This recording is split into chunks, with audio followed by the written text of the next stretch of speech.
From the looks of it, paddle tennis attempts to merge three sports together and bring the best in each. In a racquetball-sized court, smaller than tennis, glass walls are built to allow the ball to bounce back into the game just like squash. It's a simple idea that has created phenomenal appeal among Egyptians.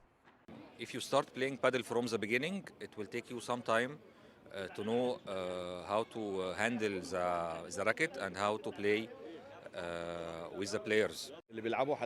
Those playing now are mostly former squash or tennis players, so the competition between them is on fire. This creates excitement in the sports.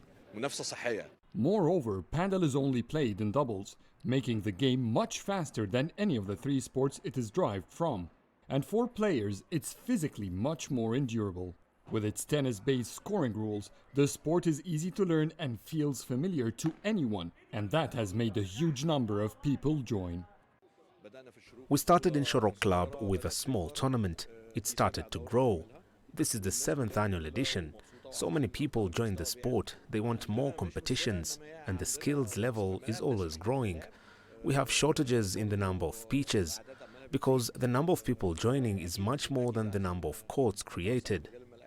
The rackets are solid with no strings. The ball is a depressurized tennis ball. It must bounce once into the opponent's court before hitting the wall, a more challenging move than squash. There is no African federation, so the international federation, paddle federation, is mainly making African tournaments for the clubs. So it started 2 years ago. I won it with my Tunisian club.